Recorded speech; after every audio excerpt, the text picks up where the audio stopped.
right now at 10. I mean, I just believe in truth, and you can only hide it for so long. Could the wrong person be in prison? A child sexual assault case reopened by the district attorney. And we're just trying to do the right thing and take a step back and really look at and evaluate all of the evidence. What's next for the man serving time, and who police say they're looking at in this case now? The Nightbeat starts right now. After nearly 3 years in prison and facing 22 more, a former high school football star's child sexual assault conviction could be overturned. Tonight, the new Williamson County District Attorney is talking about why he reopened this case and where it goes from here. Let's bring in Tony Plohetsky, who broke this story. Hey, Tony. Hey, Mike and Quita. Sean Dick got information soon after he took office in January from Greg Kelly's defense team, and that set today's events into motion. Dick says it was viable enough to ask the Texas Rangers to investigate the possibility that someone else assaulted a 4-year-old boy. Tonight, Dick confirms Jonathan McCarty is an alternative suspect in the case. McCarty's mother operated an in-home daycare, and Kelly was staying with the family because his parents were ill. Authorities arrested McCarty today on a probation violation. He is in the Williamson County Jail tonight. Dick says it's important for the community to trust the criminal justice system, and he says the public deserves the truth about Greg Kelly's guilt or innocence.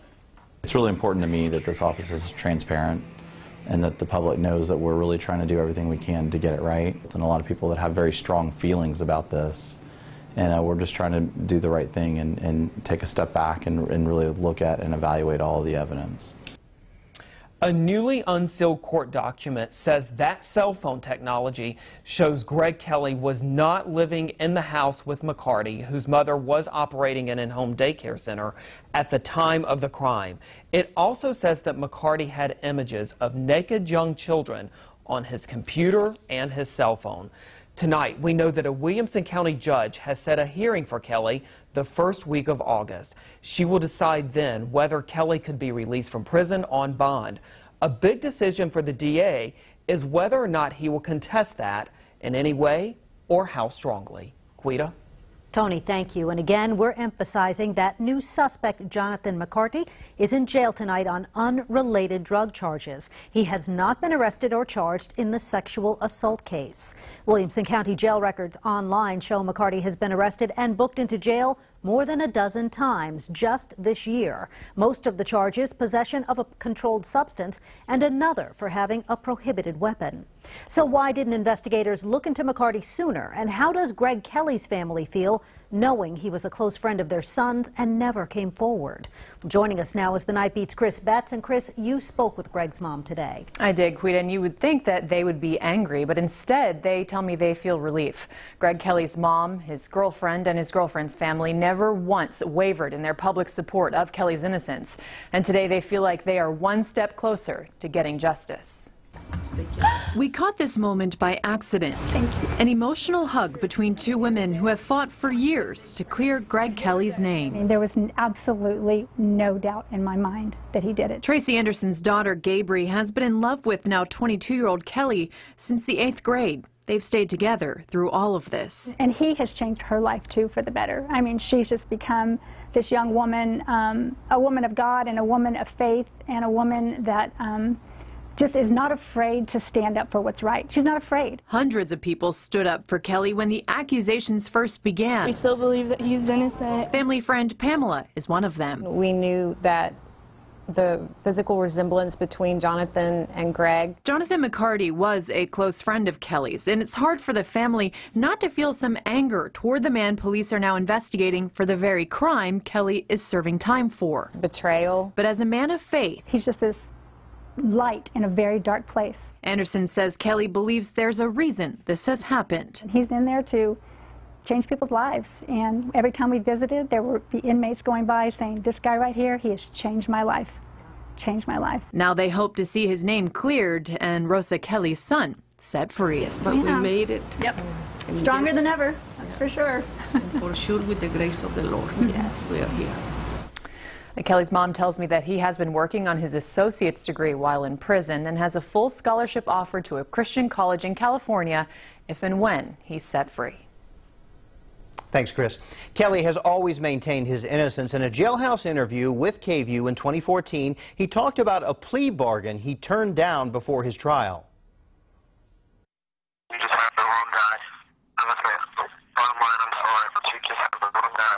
I pray every night that something will come out and show my innocence and I can get out of here. So, yes, I'm hoping for a miracle.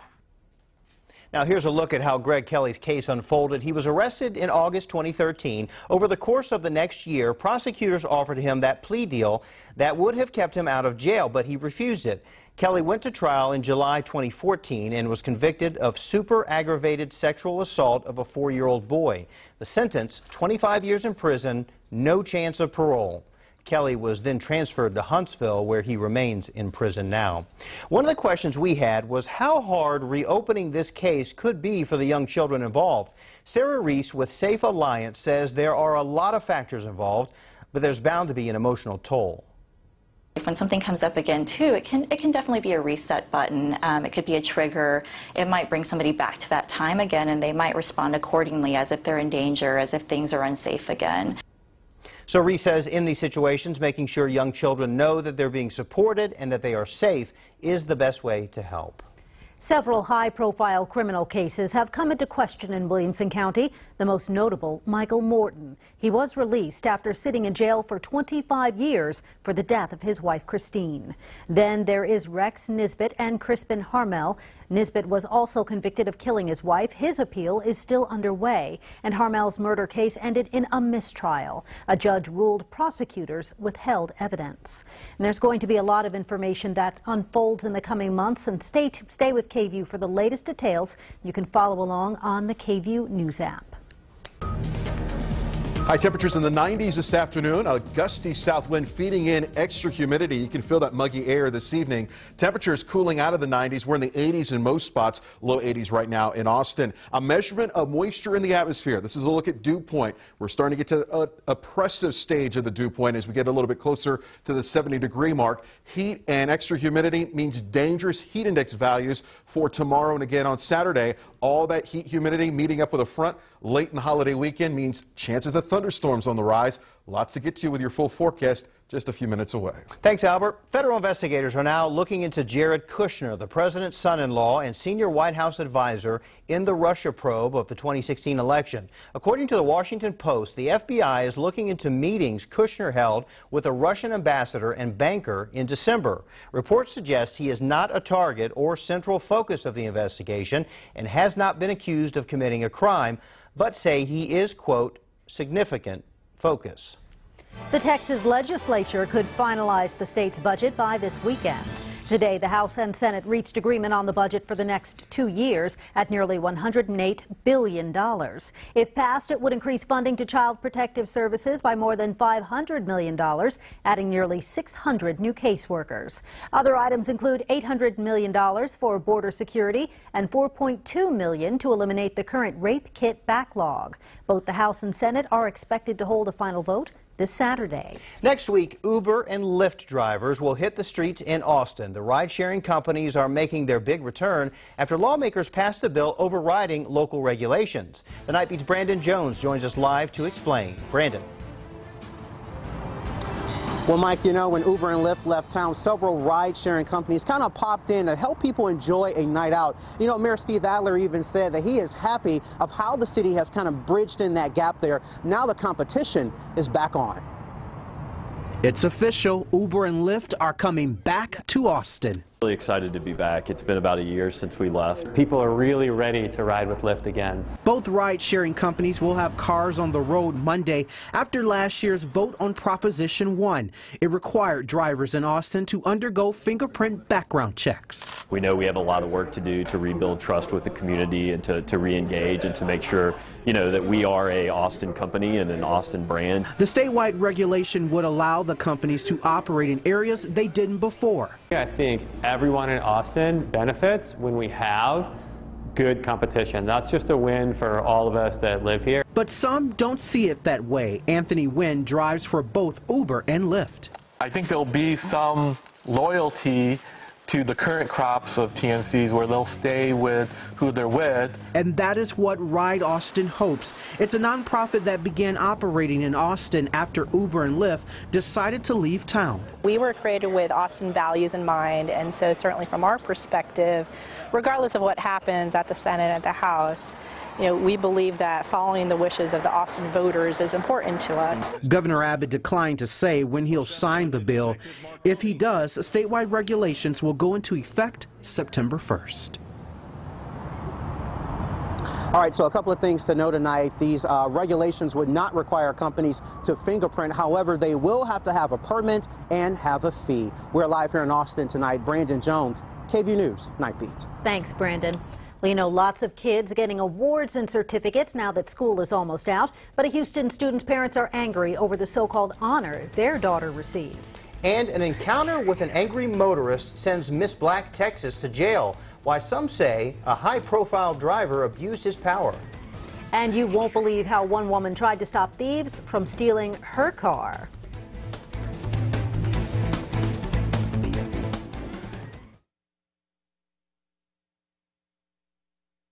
79 degrees right now in North Austin at KVUE, but at both official sites, Camp Mabry and Bergstrom, still in the 80s with a breezy southeast wind. Highs today above average in the 90s. Tomorrow, the heat index everywhere at least 100. Getting into that danger zone. We'll talk about that next.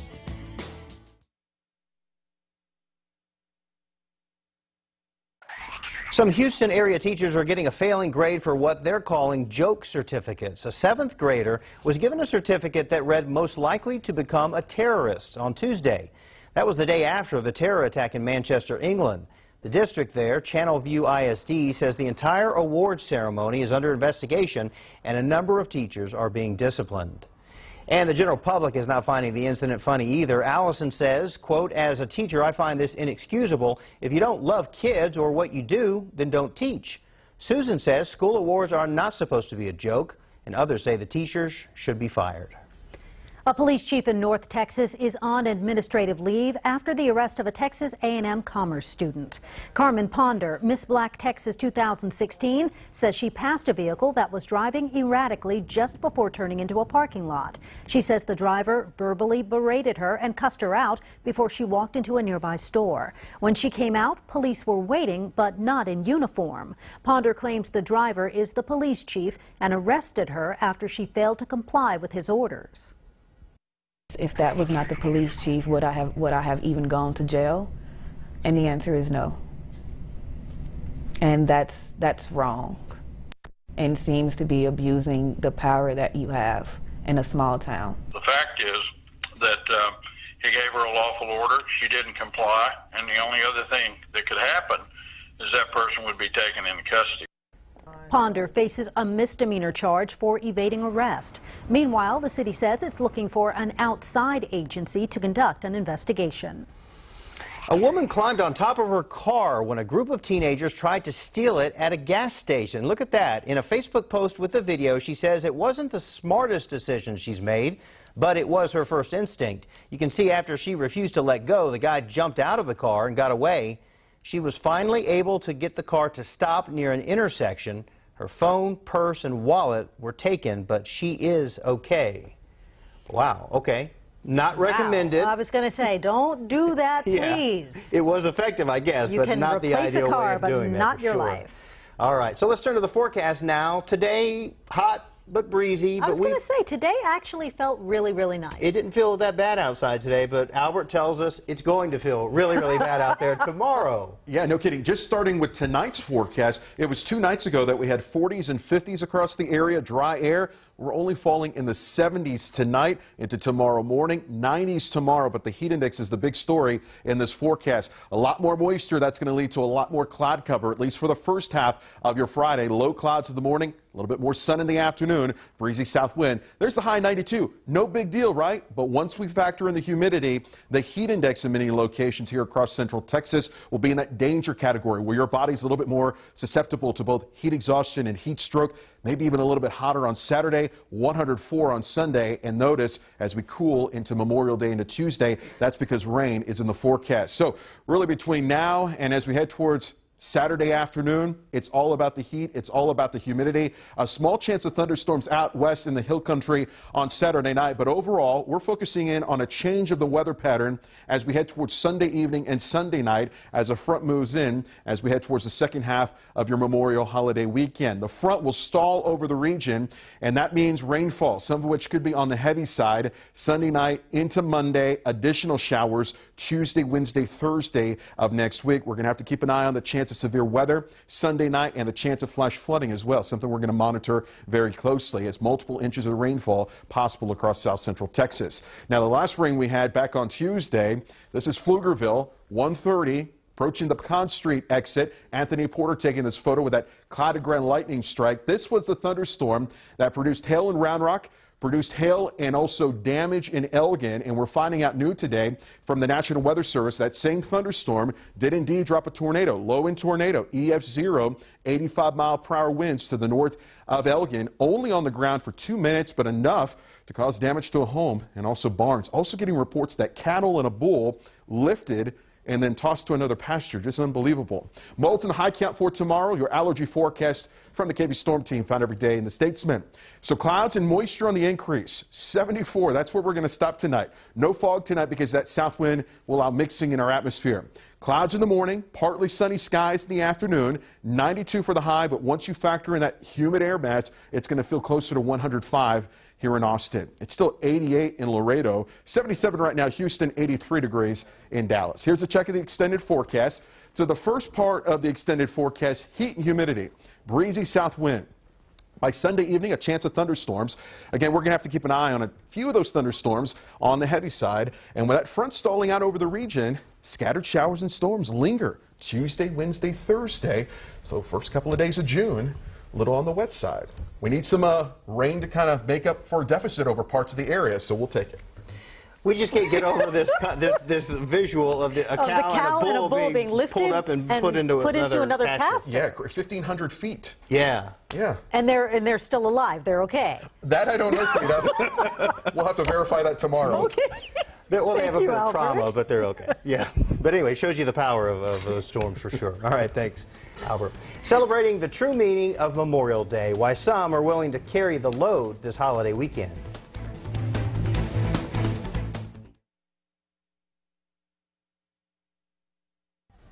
As Memorial Day weekend approaches, one group hopes to remind people of the true meaning of the holiday. Carry the Load, a campaign dedicated to honoring our nation's servicemen and women, stopped by Austin today as part of their nationwide tour. During the march, each person carries the load of a first responder, a firefighter, or person on active military duty. Today, the group went through Zilker Park to Round Rock with American flags in tow. It's a very pure message that it's non-political, it's non-racial, it's non-religious. It's just, hey, let's take a moment and honor those that make our lives a little safer every day. Tomorrow, the group will march towards Georgetown, and the tour, which started almost a month ago in Seattle, will end this Sunday in Dallas. Since their start in 2011, Carry the Load has raised more than $14 million for military members and for their families. What a great, great group. That's impressive. $14 million, a lot of money.